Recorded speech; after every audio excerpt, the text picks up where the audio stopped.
It's almost as if there was never a problem, right? No, I'm only joking. But you have to give credit where credit's due. Chelsea played very well today.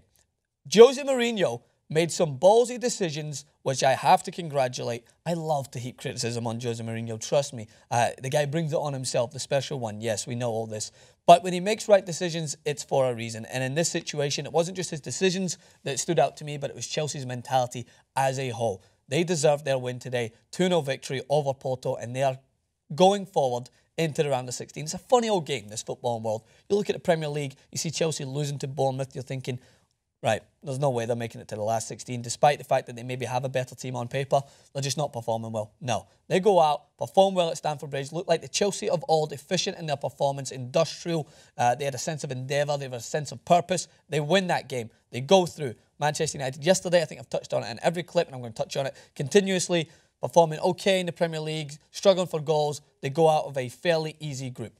That's why the world of football is the best sport. It's the most unpredictable. That's why I always lose money when I'm betting, but that's why we love it. So, talking about Chelsea today, big decisions from Jose Mourinho. Dropping Cesc Fabregas, who's been way below par. Bringing in Ramirez, we'll touch on his performance. Bringing in Oscar for Pedro, great decision there as well.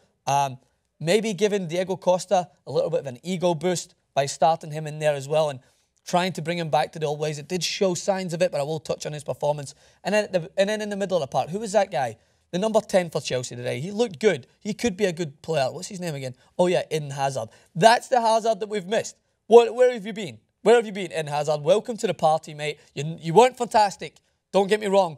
There's not going to be any overconfidence given here. No, he looked good. He looked strong going forward. He was very useful in this game. Still not adding as many goals as he should have. He had plenty of chances where he still hesitates, but he looked a little bit more confident. He doesn't look as scared when he got the ball to take people on in case he got booed or yelled at. No, his fat ass was going to the ball, and I don't mean him being fat, he's just got fat ass, but he was actually going into space, taking people on and performing very well.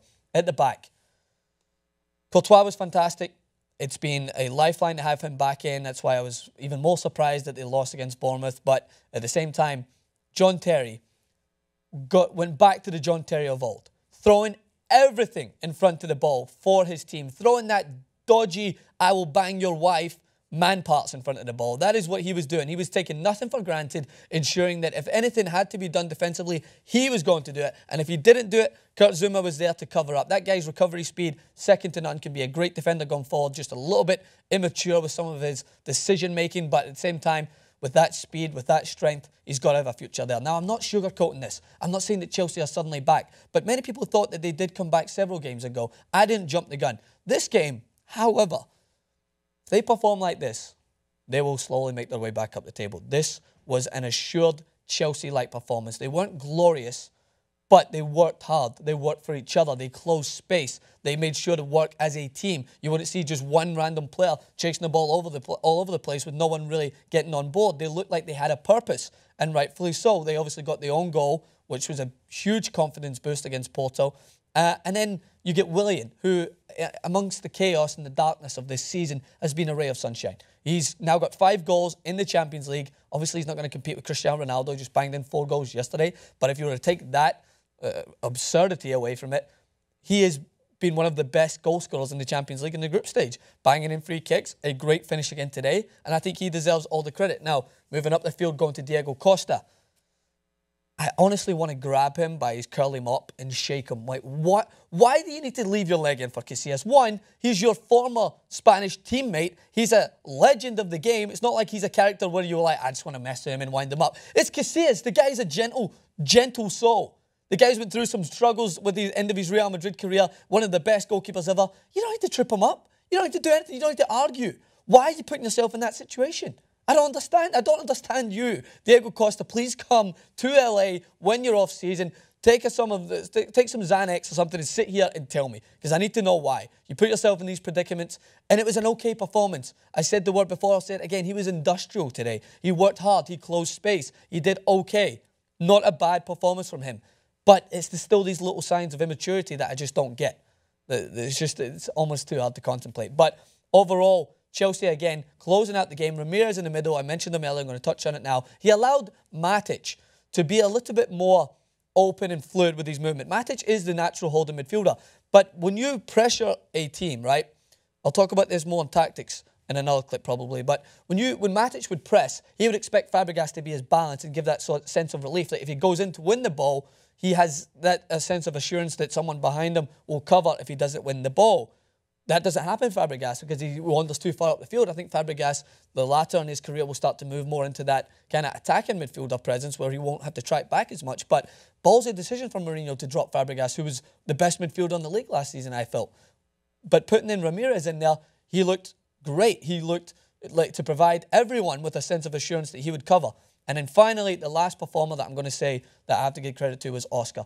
Someone tweeted out that he looked like a young and angry and eager, aggressive Dennis Wise. And he did. He was tackling, he was tracking, he was making runs into the box. His final product still needs work. But overall, you have to take this as a plus for Chelsea because they've been lacking this. They've been lacking the heart. Everyone's saying, oh, they had weaknesses this season before. Yes, they did have weaknesses in wide areas, but these players were great last season.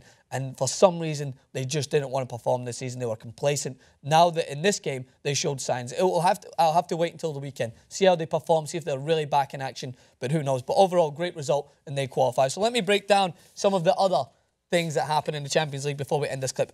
Ghent, go through. Fantastic for them. Dynamo Kiev, go through. Unbelievable. These teams that are coming into tough groups, just showing up further, the bigger teams in the league. Yes, going to Manchester United again, showing up these teams, they go through. Roma, qualified with 6 points. That gives me even more, it provides me with even more depression that Celtic didn't make it into the group stage because 6 points, man. How can you make it through in a group with Barcelona on 6 points? Unbelievable. Feel bad for Leverkusen. Chicharito showing once more another poor decision from LVG. I think that's the 12th time I've referenced him. Who cares? He scores another goal. Leverkusen looked good, but against Barcelona, you have to give everything and more. And they did give everything, and I feel sad for them. They've been a pleasure to watch in this tournament. They did not go through. But other than that, the round of 16 is awaiting. It will be fantastic. We're going to bring you a clip tomorrow predicting our early thoughts on who's going to play who and who we'd like to see face up against each other. Champions League, as entertaining as ever. Hit me up on Twitter, Francis_Maxwell at TYT Sports. Shut up! Whoa, where did that come from? Well, that's cool. Yep.